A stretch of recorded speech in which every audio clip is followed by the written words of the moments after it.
Shalom saudara yang dikasih Tuhan, kita berjumpa dalam ibadat kita bersyukur kepada Allah atas hari ini. Mari kita mohon berkat Tuhan untuk boleh merenungkan firman-Nya.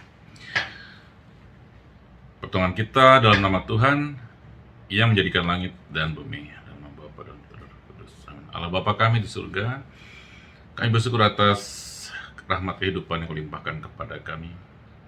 Allah yang maha tinggi dan penuh kemuliaan, terangilah kegelapan hati kami, dan berilah kami iman yang benar, pengharapan yang teguh, dan kasih yang sempurna. Berilah kami ya Tuhan perasaan yang peka dan budi yang cerah, agar kami mampu melaksanakan perintah-Mu yang kudus dan yang takkan menyesatkan. Dimuliakanlah Engkau kini dan sepanjang segala masa. Amin. Dan berdoa kudus. Amin. Kita dengarkan sejenak Injil Tuhan sebagai sumber inspirasi bagi kita pada kesempatan perayaan kita, ibadat ikumeni kita. Saya bacakan dari Injil Lukas pasal 2 ayat 41 sampai dengan ayat 52. Tiap-tiap tahun orang tua Yesus pergi ke Yerusalem pada hari raya Paskah. Ketika Yesus telah berumur 12 tahun, pergilah mereka ke Yerusalem seperti yang lazim pada hari raya itu. Sehabis hari-hari perayaan itu, ketika mereka berjalan pulang, tinggallah Yesus di Yerusalem tanpa diketahui orang tuanya. Karena mereka menyangka bahwa ia ada di antara orang seperjalanan mereka, berjalanlah mereka sehabis perjalanan jauhnya, lalu mencari dia di antara kaum keluarga dan kenalan mereka. Karena mereka tidak menemukan dia, kembalilah mereka ke Yerusalem sambil terus mencari dia. Sesudah 3 hari, mereka menemukan dia dalam bait Allah. Yesus sedang duduk di tengah-tengah alim ulama sambil mendengarkan mereka dan mengajukan pertanyaan-pertanyaan kepada mereka. Dan semua orang yang mendengar dia sangat heran akan kecerdasannya dan segala jawab yang diberikannya. Dan ketika orang tuanya melihat dia, tercenganglah mereka, lalu kata ibunya kepadanya, "Nak, mengapakah engkau berbuat demikian terhadap kami? Bapamu dan aku cemas mencari engkau." Jawabnya kepada mereka, "Mengapa kamu mencari aku? Tidakkah kamu tahu bahwa aku harus berada di dalam rumah Bapakku?" Tapi mereka tidak mengerti apa yang dikatakannya kepada mereka. Lalu Yesus pulang bersama-sama mereka ke Nazaret, dan ia tetap hidup dalam asuhan mereka. Dan ibunya menyimpan semua perkara itu dalam hatinya. Dan Yesus makin bertambah besar dan bertambah hikmatnya dan besarnya, dan makin dikasihi oleh Allah dan manusia. Demikianlah sabda Tuhan. Terpujilah Kristus. Shalom, saudaraku yang dikasihi Tuhan. Kita coba meresapkan sabda Tuhan ini yang saya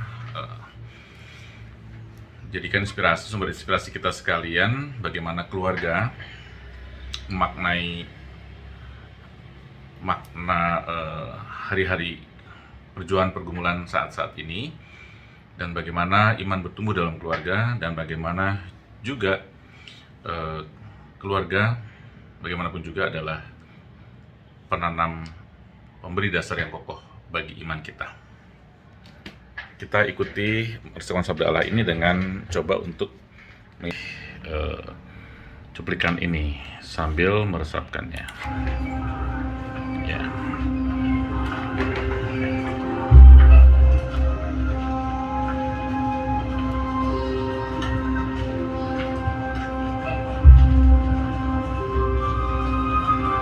Baik. Pada saat mereka merayakan Paskah dan kembali ke Nazaret, ternyata Yesus tidak ada di antara rombongan. Mereka jalan, dan pada saat juga mereka mencarinya sudah sampai 3 hari baru menemukan. Bayangkan, 3 hari mencari-cari dan ditemukan ada di tengah-tengah alim ulama dan khalayak ramai, dan dia memberikan pengajaran di sana.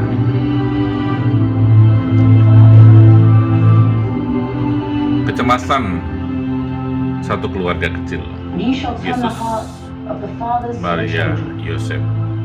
Kecemasan orang tua, Yosef dan Maria. Pada saat dijumpai, dia sedang mengajar,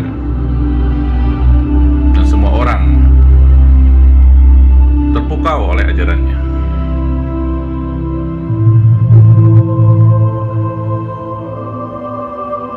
Tapi demi melihat orang tuanya datang, dia menghampiri Maria dan Yosef. Why hast thou thus dealt with us? Behold, thy father and I have sought thee sorrowing. Kecemasan seorang tua mencari anaknya yang hilang. Wist ye not that I must be about my father's business?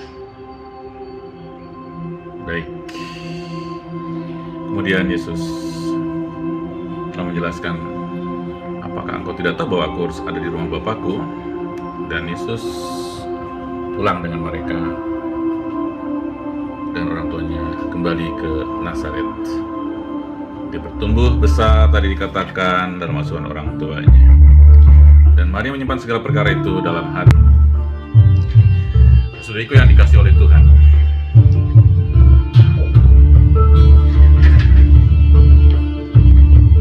sabda Allah pada hari ini yang kita dengarkan ini, bagaimanapun juga pada hemat saya adalah gambaran dari perjuangan kita orang-orang Kristen, keluarga-keluarga kita yang mengalami juga apa artinya kehilangan seseorang yang dicintai, tidak ada lagi di tengah-tengah kebersamaan keluarga, terlebih di masa pandemi ini. Apa artinya perjuangan untuk mencari yang hilang dan bagaimana perjuangannya. Kita belajar dari pribadi-pribadi yang ada pada keluarga kecil ini, Yosef dan Maria dan Yesus. Kita tahu Yosef seorang yang tulus hati. Dalam Injil Lukas ayat-ayat sebelumnya juga kita tahu dia orang yang tulus hati. Lewat mimpi dia dijumpai oleh Allah, dan sebagai seorang yang tulus kita tahu yang namanya tulus adalah orang tidak pernah berhitung. Ketika orang mulai berhitung jasa-jasanya, kebaikan-kebaikannya, dan lebih menghitung jasa-jasanya pribadi dan tidak menghitung kebaikan orang lain, dia akan jauh dari ketulusan, akan mudah merendahkan orang lain. Yosef seorang yang tulus dan tidak ada kata satupun dalam kitab suci yang mencatat dari kata-kata yang keluar dari mulutnya. Tapi dari sikapnya dia adalah seorang yang taat pada kehendak Allah karena dia punya ketulusan hati. Tulus berarti sekali lagi tidak menghitung, tidak berhitung, tidak menghitung apapun yang telah dikorbankan. Tadi saya sempat rekoleksi dengan lansia, dan dalam banyak sharing saya banyak bertanya pada mereka, apa yang Bapak Ibu sekalian sudah berikan pada anak-anak? Tidak terhitung. Kalau saya tanya pada anak-anak juga sama, tidak terhitung. Sejak sekolah dari SD, TK, SD, SMP, SMA sampai kuliah, baru biaya sekolah tidak terhitung. Artinya setiap saat selalu keluar biaya. Belum sakit, belum konsumsi dan sebagainya, makan. Ya. Bagi orang tua yang tulus tidak akan pernah menghitung semuanya dan tahu bahwa itu adalah sebuah tanggung jawab dari seorang tua, dari pihak orang tua kepada anak-anak yang untuk membesarkan anaknya dan mempersiapkan masa depan anaknya. Tidak terhitung berarti itu adalah ketulusan. Dan kasih Allah kepada kita sekalian adalah tak terhitung, tulus. Dan ketulusan sesungguhnya menggambarkan keabadian. Keabadian artinya Allah, cinta Allah yang abadi, kasih Allah yang abadi, dan semua yang berangkat dari keabadian pasti tidak mengenal hitungan. Demikian juga dengan Maria. Maria kita kenal dengan penyerahannya. Dia bisa taat kepada Tuhan total dengan mengatakan, terjadilah kepadaku fiat mihi voluntas tua, fiat mihi secundum verbum, menurut kata-katamu, kata-kata Allah. Jadi dia adalah seorang yang taat, seorang yang tulus dan seorang yang taat pada kehendak Allah. Tuhan pilih menjadi sebuah pasangan untuk membimbing Yesus di masa kanak-kanaknya. Dan kita semua percaya kalau Yesus sampai menjadi orang yang sangat beriman, pertama memang dia adalah anak Allah tentu saja, tapi yang jelas lewat bimbingan, asuhan, pembinaan iman orang tuanya yang luar biasa. Nah, saudariku yang dikasihi Tuhan, di zaman kita sekarang ini juga kita bisa banyak belajar pada tokoh-tokoh yang ada ini, pada orang tua Yesus yang membesarkan dia selama hidupnya di dunia. Dan apa yang terjadi, kita juga pada saat ini tidak sedikit ada banyak kecemasan sekaligus juga impian. Yosef adalah orang yang pasti juga punya kecemasan. Dia harus mengungsikan Maria, ibunya, dan Yesus pada saat mau melahirkan pun harus mencari tempat. Pada saat sudah lahir tidak lama kemudian harus mencari tempat lagi untuk mengungsi ke Mesir. Perjalanan yang tidak gampang. Sampai sekarang pun kita merasa jauh sekali, panjang sekali. Dan luar biasa kalau zaman dahulu melakukan perjalanan sejauh itu. Orang yang kokoh, tangguh dalam iman, Yosef, dan orang yang tulus tidak berhitung. Nah, demikian dia punya mimpi ketika Tuhan Allah hadir dalam mimpinya. Dan lewat malaikat Gabriel kita tahu untuk mengambil Maria. Dan kisah itu mengatakan pada kita sekarang, setiap kita punya mimpi. If you dream alone, your dream remains a dream. If you dream together, your dream will come true. Kita percaya bahwa setiap mimpi kita bisa kita wujudkan dalam kebersamaan. Dia wujudkan mimpinya bersama Maria yang taat pada kehendak Allah. Dia wujudkan mimpinya dengan ketulusan hati. Ketulusan hati itulah yang pasti menjadi kekuatan untuk bisa mewujudkan apa yang menjadi rancangan Allah dalam rancangan keselamatan. Nah, saudariku yang dikasihi oleh Tuhan, setiap kita sekalian seperti Maria dan Yosef pasti punya tantangan sebagai orang tua yang sama. Ada pengalaman hilang, ada pengalaman habis ketika di Kana dulu, pengalaman kehabisan. Mereka lihat keluarga yang mengalami kehabisan. Maria minta pada Yesus untuk melakukan sesuatu, dan Yesus melakukan sesuatu meskipun belum waktunya. Dan kita tahu juga ketika tadi kita dengarkan, kita renungkan bersama-sama bahwa mereka pun punya pengalaman kehilangan. Dan kehilangan yang paling definitif sekarang ini adalah kehilangan seorang yang kita cintai. Kehilangan materi, oke. Tapi lewat pengalaman-pengalaman kehilangan sejak kita masih kecil, kita selalu bisa belajar merelakan. Ketika kita kehilangan bolpen dari kecil, kehilangan buku, kehilangan sesuatu yang kita merasa sangat berharga, sampai akhirnya kita kehilangan dompet dan isi-isinya, kita selalu belajar mengatakan, ya bukan milik saya, dan kalau bukan milik saya relakan. Pasti itu bukan milik saya. Artinya bukan rezeki saya. Pasti Tuhan akan gantikan yang lebih baik lagi. Itu cara kita menghibur diri kita sendiri, bukan, pada saat kita mengalami hal yang seperti itu. Nah, saudara yang dikasih Tuhan, pengalaman kehilangan. Di masa pandemi ini ada amat banyak keluarga yang punya pengalaman itu. Dan saya ingin mengatakan pada keluarga-keluarga yang sedang mengalami duka cita, dan saya punya juga pengalaman yang sangat dekat dengan satu keluarga yang tidak mudah untuk move on. Jadi di luar dugaan bahwa anak yang dicintainya meninggal, dan bahkan sampai hari ke-40 pun belum bisa menerima kenyataan, ya, seorang ibu. Dan saya berusaha untuk membesarkan hatinya, dan di luar dugaan dia masih ingin bahwa anaknya tuh dihidupkan kembali. Dan memang saya juga nggak bisa banyak komentar. Dia mengatakan, buatlah seperti Tuhan Yesus, bangkitkan seperti Lazarus dibangkitkan oleh Yesus. Saya hanya bisa memahaminya, kepedihan seorang ibu yang memang tidak mudah terima kalau anaknya berpulang. Siapapun dari antara kita, kalau ada orang yang kita cintai berpulang meninggalkan kita merasa ada yang hilang, ada yang hampa, dan ada yang kosong dari dalam jiwa kita. Itulah yang tidak mudah untuk dilalui, pengalaman kehilangan. Bukan kehilangan hanya karena seseorang lost di sebuah kerumunan seperti pengalaman Yesus, tapi ini menyeratkan pada kita sekalian, kita punya pengalaman kehilangan, dan kita juga berupaya juga dalam pengalaman kehilangan itu untuk mencari Tuhan. Yang paling pokok adalah upaya untuk mencari Tuhan, menemukan Tuhan di tengah-tengah kesulitan, keterbatasan yang kita alami sekarang ini.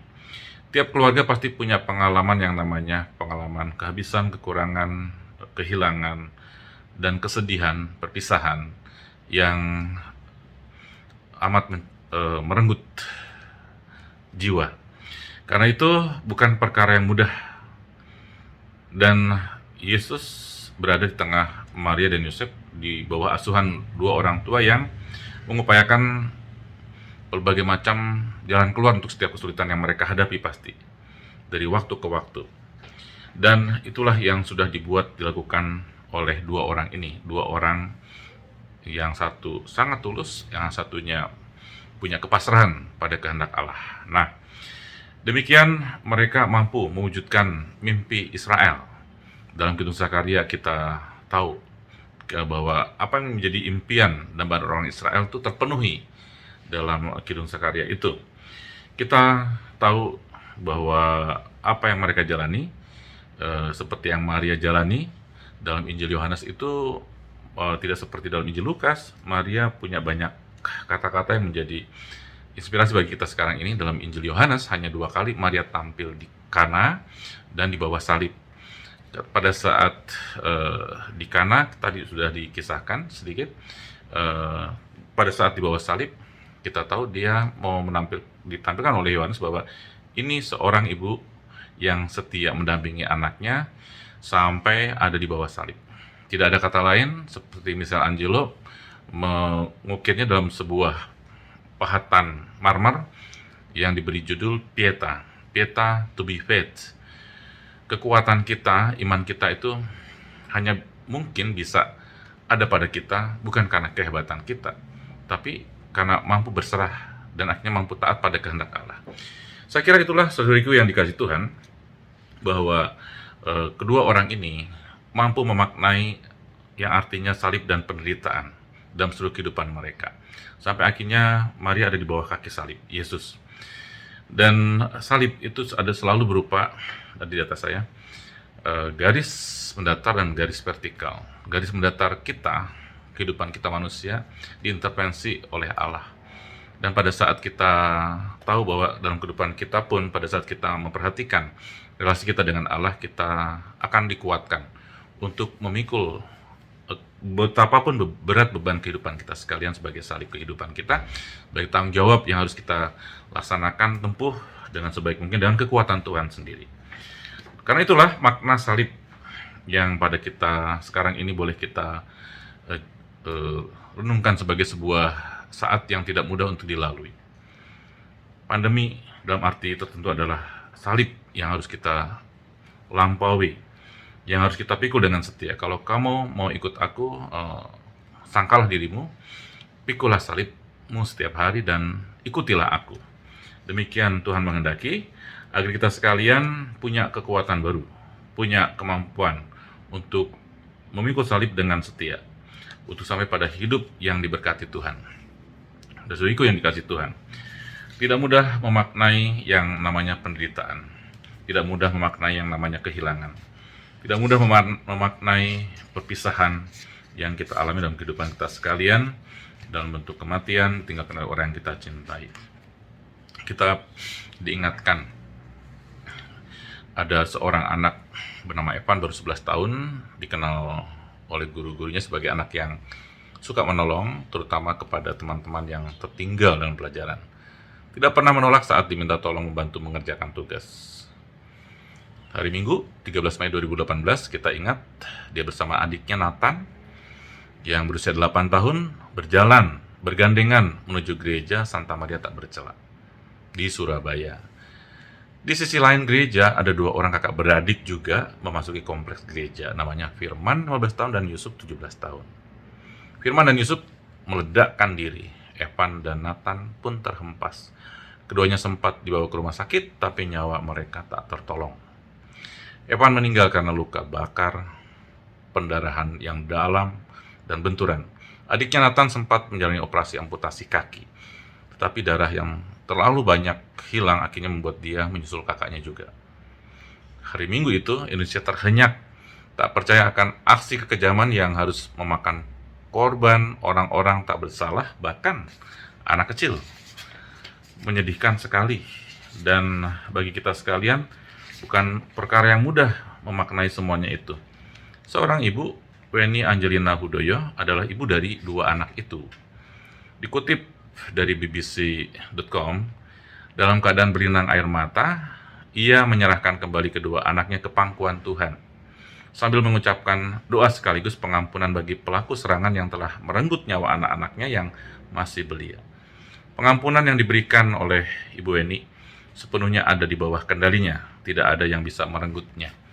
Artinya dia mengatakan juga bahwa sampai dia masih menyimpan dendam dan sakit hatinya dan kekecewaan yang sangat besar itu, pedihannya dia menderita juga karena masih menyimpan itu. Tapi ketika dia bisa melepaskan itu dan mengatakan saya bisa mengampuni, dia mengalami pembebasan. Hidup keluarga-keluarga kita, iman kita berkembang pada saat kita bisa mengampuni, mengasihi dengan tulus dan tidak menghitung kesalahan-kesalahan orang, dan lebih baik menghitung kebaikan-kebaikan orang.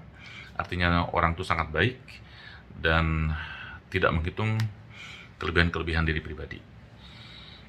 Baiklah, kita mohon pada Tuhan agar kita menjadi orang yang tulus seperti Yusuf, menjadi orang yang kuat, kokoh dalam beriman seperti Maria, dan kita boleh memaknai seluruh peristiwa kehidupan kita sekarang ini yang terjadi dalam kehidupan kita di tengah-tengah pandemi yang belum tahu kapan akan berakhir. Kita terus bermohon, kita tetap melakukan prokes sebaik mungkin, saling menjaga satu sama lain dalam keluarga dan juga di tengah masyarakat.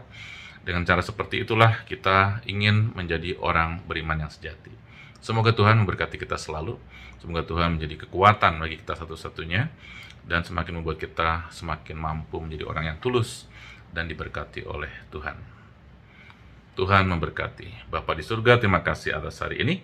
Terima kasih atas berkat-Mu, terima kasih atas sabda-Mu yang menguatkan kami. Mampukan kami untuk dapat melakukan yang terbaik tengah-tengah kehidupan kami. Mampukan kami untuk dapat memaknai setiap peristiwa yang terjadi dalam kehidupan kami seturut terang firman-Mu dan kehendak-Mu. Engkau yang hidup dan berkuasa, kini dan sepanjang segala masa. Dimuliakanlah Engkau, kini dan selama-lamanya. Amin.